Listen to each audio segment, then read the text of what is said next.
Hi கசியா Tamil viewers அனைவருக்கும் வணக்கம். So இன்றைக்கி என்ன பார்க்க போகிறோம், என்னை பற்றி உங்களுக்கு தெரியாதுன்னு நினைக்கிறேன். ஓகே, இந்த வேலைக்கு நான் எப்படி வந்தேன் அப்படிலாம் உங்களுக்கு தெரியாது.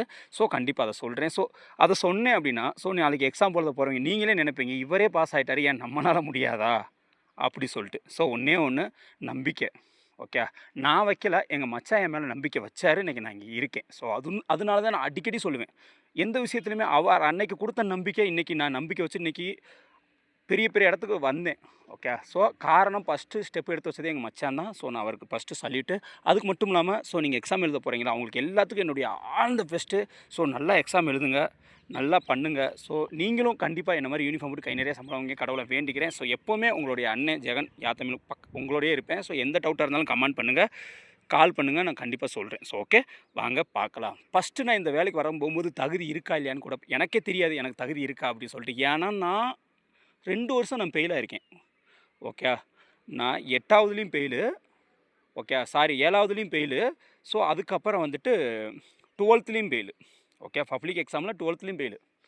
ஓகே, ஃபெயில் ஆகிட்டு என்ன பண்ணுறது தெரியாமல் எங்கள் அப்பா என்ன பண்ணுறாங்க அப்படின்னா, டிப்ளமோ சேர்த்து விட்டார். அதுக்கப்புறம் 12th பாஸ் ஆகி எக்ஸாம் எழுதிட்டேன்னா நீ காலேஜில் சேர்த்துக்கலாம்டா, ஸ்போர்ட்ஸ் சம்திங்கில் போயிடலாம். ஏன்னா ஓரளவு ஸ்போர்ட்ஸ் பண்ணுவேன், ஸ்டேட்டு அளவுக்கு நான் ஓடுவேன். ஸோ அதே மாதிரி ஆல் இந்தியா பாலிடெக்னிக்லேயும் நான் ஃபஸ்ட்டு வந்தேன். ஸோ அங்கே வந்து 5 கிலோமீட்டர் வந்தேன், இங்கே வந்து 1500 மீட்டர் வந்து ஃபஸ்ட்டு வந்தேன். ஸோ ஓகே, அதனால் ஸ்போர்ட்ஸில் போயிட்டு நீங்கள் உள்ளே போயிடலாம்டா அப்படி சொல்லிட்டு எங்கள் அப்பா என்ன பண்ணுறாங்க அப்படின்னா, டிப்ளமோவில் அவர் சேர்த்து விடலை. நானா அதாவது ஊரில் வந்து பெயில் படிக்க போகாமட்டேன்னா எல்லோரும் கிண்டல் இருப்பாங்கன்னு சொல்லிட்டு யாருக்கும் தெரியக்கூடாதுன்னு சொல்லிட்டு நான் டிப்ளமோவில் சேர்ந்து விட்டேன். ஸோ ஓகே, டிப்ளமோவும் போய் 0 தான். ஓகே, 2 வருஷம் ஃபெயில் ஆகிட்டேன், டிப்ளமோவும் 0 தான். ஸோ என்ன பண்ணுறேன்னு எனக்கே தெரியல. ஸோ ஓகே, 12th எழுதி நீ ஒரு வருஷம் என்ன பண்ணுறது அப்படி சொல்லிட்டு நான் பாட்டில் ஏதோ என்ஜாய் பண்ணிட்டு போயிட்டுருக்கேன். ஓகே, ட்ராவல் பண்ணிகிட்ருக்கேன் ஒரு 3 மாதம் 4 மாதம் அப்படி சொல்லிட்டு கால் பர் சென்ட்ரல் ரிசர்வ் போலீஸுக்கு வந்துருந்துச்சு. அப்போ எனக்கு என்னன்னே தெரியாது. ஓகே, எங்கள் மச்சானுக்கு தெரியும். எங்கள் மச்சான் ஏன்னா 9 தடவை 10 தடவை அட்டன் பண்ணி அது லாஸ்ட் ஏஜில் பாஸ் ஆகி போனார். ஸோ ஓகே, அவர் இத்தனை தடவை ஃபெயில் ஆகி பாஸ் ஆகி போயிருக்காரு. ஆனால் அவர் என்னையே சொல்கிறாரு, தம்பி நீ ஃபஸ்ட் அட்டம்லேயே பாஸ் ஆகடா, உன்ட்ட நிறைய டேலண்ட் இருக்குடா, நீ கண்டிப்பாக பாஸ் ஆகடா அப்படி சொல்கிறார். நான் சிரித்தேன், ஏன் மச்சான் நீங்கள் இவ்வளோ தூரம் கோச்சிங் கிளாஸ் போய் படித்து நீங்கள் பாஸ் ஆக முடியல, நான் படிப்பில் 0, எனக்கு படிக்க கூட ஒழுங்காக தெரியாது, நான் போய் என்னத்தை கிழிக்க போகிறேன் அப்படின்னு சொன்னேன். அவர் சொன்னார், நீ அட்டன் பண்ணு, கண்டிப்பாக பாஸ் ஆகணும். நான் ஒத்துக்கிறவே இல்லையே. ஆனால் அவர் என்ன பண்ணார் தெரியுமா, எனக்காண்டி அப்ளை பண்ணார். ஓகே, மணிமாறே மச்சான். ஸோ ஃபஸ்ட்டு அவருக்கு சல்யூட் பண்ணணும். உண்மைக்குமே நான் சொல்கிறேன், அவரால் தான் இன்றைக்கி இங்கே. ஓகே, அவர் என்ன செய்கிறாருன்னா, எனக்கு மட்டும் இல்லை, அங்கே உள்ள இளைஞர் பசங்களுக்குலாம் என்ன பண்ணுறாரு அப்படின்னா, அப்ளிகேஷன் எழுதி அனுப்பி விட்டுறாரு. அனுப்பிவிட்டு எங்களை கூட்டி போகிறாரு இங்கே பிசிக்கலுக்கு. ஓகே, பிசிக்கல் எக்ஸாம்லாம் ஒன்றாவது நடக்கும். அப்போ வந்து கூட்டி போகிறாரு. ஓகே, அவர் எழுதின டெஸ்ட்டு எனக்கு நான் அடிக்கடி டெஸ்ட் எழுதுன்னு எதுக்கு நான் உங்களை சொல்கிறேன் அப்படின்னா, இதில் ஒரு ட்விஸ்ட்டு. ஓகே, நான் எழுத போகும்போது நான் படிக்கலாம் செய்யலை, எனக்கு எக்ஸாம் பற்றி என்னன்னு தெரியாத, அப்புறம் நான் எப்படி படிப்பேன். எங்கள் மச்சான் அங்கே சென்னையில் படிக்கும் போது அவர் என்ன பண்ணுறாரு அப்படின்னா, அவர் டெஸ்ட்டு பேப்பர்லாம் இருக்குல்ல, அதை வந்து என்கிட்ட கொடுக்குறாரு. அதை கொடுக்கும்போது நான் அதை பார்க்க தான் செய்கிறேன், நான் படிக்கலாம் செய்யலை. ஸோ பார்க்குறேன். ஸோ இதுக்கு இதே ஆன்சரா, இதுக்கு இதே ஆன்சரான்னு சொல்லிட்டு ஒரு 150 200 கொஸ்டின் பார்த்தேன். அதுலேருந்து 20 கொஸ்டின் வந்துருந்துச்சு. என் லக்குக்கால் ஏன்னு தெரியல, ஆனால் வந்துருந்துச்சு. ஓகே, ஸோ அதுக்கப்புறம் மூட நம்பிக்கை, இது வரும் அது வரும்னு சொல்லி கண்ணை மூடி அடித்தேன். 48 மார்க் எடுத்து நான் பாஸ் ஆனேன். ஸோ ஓகே, ரொம்ப சந்தோஷமாக இருந்துச்சு. அப்போலாம் 48 மார்க் எடுத்தால் பெரிய அளவு மார்க்கு பாஸு. ஓகே, ஏன்னா அப்போ இங்கிலீஷு 2வது எஸ்எஸ்சியில் எந்த சிலபஸில் வராது, எதுவுமே வராது, எதுவுமே தெரியாது. ஓகே, ஓரளவு படிச்சிருப்பாங்களா அவங்க தான் பாஸ் ஆக முடியும். இல்லைன்னா கண்ணை மூடிட்டு அடிச்சுட்டு வாங்க, ஏதோ வரதான் பாஸ் ஆவாங்க, அவ்வளோதான். ஆனால் அதில் பாஸ் ஆனாலும் பிசிக்கலையும் பாஸ் ஆகணும்ல. ஓகே, அந்த மாதிரி அவர் டெஸ்ட் எழுதி கொடுத்துருந்தது எங்களுக்கு வந்துட்டு அன்றைக்கி ஒரு பெனிஃபிட்டாக இருந்துச்சு. ஓகே, அப்போ எனக்கு எதுவுமே தெரியல. ஆனால் எங்கள் மச்சான் அவர் கரெக்டாக என்னை கொண்டு போகிறாரு. ஆனால் எனக்கு புரியல என்னென்ன பண்ணுறாங்க, ஏது பண்ணுறாங்க அப்படின்னு சொல்லி. நான் விளையாட்டு புத்தியாகவே இருக்கேன். ரன்னிங் ஸ்டார்ட் பண்ணுறாங்க. 2வது பேட்ச், ஃபஸ்ட்டு பேட்ச் வந்துட்டு காலையில் மார்னிங் வந்து அப்போ வந்து 2 பேட்ச் ஒரு நாளைக்கு 1 மணி வரைக்கும் ஓடுவாங்க. ஓகே, ஃபஸ்ட்டு பேட்ச் ஓடிட்டாங்க. 2வது பேட்ச் எங்களை கூப்பிட்றாங்க. நான் ஓட போகிறோம். 5 கிலோமீட்டரில் 50 பேர் சம்திங் 50 100 பேர் ஓட விட்டாங்க. 100 பேர்த்துலேயும் நான் தான் ஃபஸ்ட்டு வந்தேன். ஸோ அது எப்படி வந்தேன் அப்பவும் சொல்கிறாரு எங்கள் மச்சான். அவர் வந்து என்னை எது கூட்டி போனார் அப்படின்னா, அவங்கள எல்லாத்தையும் சேர்த்து கூட்டி போடா, நீ நல்லா ஓடுவ அப்படின்னு நினச்சி கூட்டி போனாங்க. பட் ஆனால் அவங்க என்ன பண்ணாங்க அப்படின்னு பார்த்தீங்க அப்படின்னா, டேய் நீ ஒரு ஸ்போர்ட்ஸ் பிளேயர் தானே, முடிஞ்சால் நீ ஃபஸ்ட்டு வந்து காமிடா அப்படி சொன்னாங்க. நான் அப்போ சொன்னேன், அப்போ நம்பிக்கை வச்சேன் எனக்கு, ஏன்னா ஓட தெரியும் நல்லா. அதனால சொன்னேன், நான் ஃபஸ்ட்டு வந்து காமிக்கிறேன் அப்படி சொல்லிட்டு ஓடுனேன்.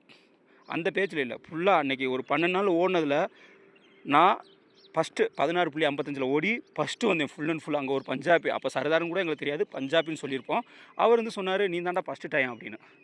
ஓகே, அப்போ எங்களுக்கு ரொம்ப அவர் சொன்னது புரியல, ஒரு தமிழ்காரர் சொன்னார், புரிஞ்சிச்சு. அப்போ தான் எங்களுக்கு சந்தோஷம் வந்துச்சு. பார்த்தியா நீ ரன்னிங்கில் நீ தாண்டா ஃபஸ்ட்டு வந்தா, நீ கண்டிப்பாக பாஸ் ஆகிடுவடா, அப்படியாக்கும் இப்படியாக்கும் சொன்னார். போகாமச்சான்னு சொல்லிட்டு எக்ஸாம் எழுதிட்டு வந்தேன். எக்ஸாம்லேயே சொன்னேன், நீ எழுதுன கொஸ்டின் 20 மார்க்லேயே பாஸ் ஆக போகிறான் அப்படி சொல்லிட்டு வந்தேன். எக்ஸாம்லேயும் நான் பாஸ் ஆகிட்டேன். அதுக்கப்புறம் மெடிக்கல் கூப்பிட்டு வந்தாங்க, மெடிக்கலில் போகிறேன், ஃபெயில் ஆக்கி விட்டாங்க, ரீமெடிக்கல் போட்டு விட்டாங்க.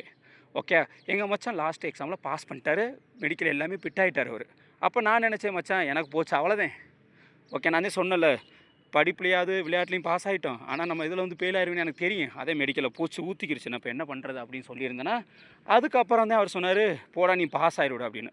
அங்கே உள்ள பசங்க, என்னோட இருந்த பசங்க எல்லாருமே என்ன சொன்னாங்க, டீம் அவுட் பண்ணி விட்டாங்க. கண்டிப்பாக ரீமெடிக்கல் போட்டால் ஆர்மியில் பாஸே ஆக்க மாட்டாங்க, எல்லாத்தையும் ஃபெயில் ஆக்கிடுவாங்க. நீ எதுக்கு தேவையில்லாம போகிற, காசு சொல்ல சொல்லி ஒருத்தன் கூட என்ன சப்போர்ட் பண்ணல. ஆனால் எங்கள் மச்சான் சப்போர்ட் பண்ணார், நீ போடா நீ கண்டிப்பாக பாஸ் ஆகுற அப்படின்னு. ஓகே, சரி காசு அவர் சொல்கிறாரு, நாங்கள் தரேன்னு சொல்லிட்டு அவர் செலவு காசு கொடுத்தாரு. நான் கிளம்பி போயிட்டேன். சரி போனால் போயிட்டு போய் சுற்றிட்டாவது வருவோம் பீச்சு கீச்சுன்னு சொல்லிட்டு போனோம். சென்னையில் 30 பேத்துல 4 பேர் மட்டும்தான் பாஸு, நானும் அதில் பாஸு. எனக்கெலாம் குதிச்சு என்ன பண்ணனே தெரில. ஆனால் அந்த டயத்தில் எங்கள் பசங்க நிறைய பேர் டீம் அவுட் பண்ணியிருந்தாங்களா, அவங்க சொல்கிற பேச்சை கேட்டிருந்தா நான் கண்டிப்பாக போகாமல் இருந்திருப்பேன். 2வது அந்த செலெக்ஷனை மிஸ் பண்ணியிருப்பேன்.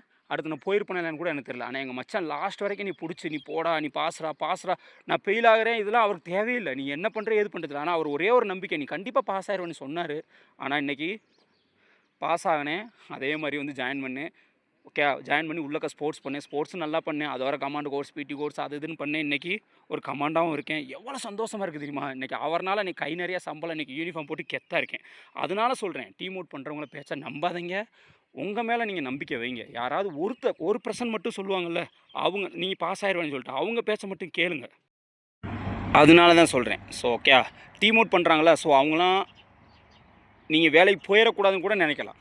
ஓகே, 100 பேத்துல ஒரே ஒரு ஆள் மட்டும், நீ தம்பி வேலைக்கு போயிடுவடா, ஸோ நான் போக முடியல, என்னால் போக முடியலன்னு சொல்லிட்டு ஒருத்தர் பண்ணுறாரு. உண்மைக்குமே அவர் நல்ல மனுஷன் தாங்க. ஸோ ஓகே, அவர் மேலே நம்பிக்கை வைக்காத உங்கள் மேலே அவ்வளோ நம்பிக்கை வைக்கிறார் அப்படின்னா, நீங்கள் வேலைக்கு போகணும், உங்களை தள்ளி விடணும், எப்படியாவது போக வைக்கணும் அப்படி சொல்லிட்டு உங்கள் மேலே அவர் நம்பிக்கை கொடுக்குற பார்த்தீங்களா. ஸோ அவருக்கு ஒரு கண்டிப்பாக சொல்லிட்டு பண்ணிங்கன்னா, அந்த பிரசன்ட் சொல்கிறத நீங்கள் கேட்டிங்க அப்படின்னா, நீங்களும் யூனிஃபார்ம் போடுவீங்க. கண்டிப்பாக நீங்களும் ஜாப்புக்கு போவீங்க, கை நிறைய சம்பளம் வாங்குவீங்க. ஸோ ஓகே, இந்த வீடியோ உங்களுக்கு பிடிச்சிருந்தா லைக் பண்ணுங்கள், கமெண்ட் பண்ணுங்கள், ஷேர் பண்ணுங்கள். Okay bye, Jai.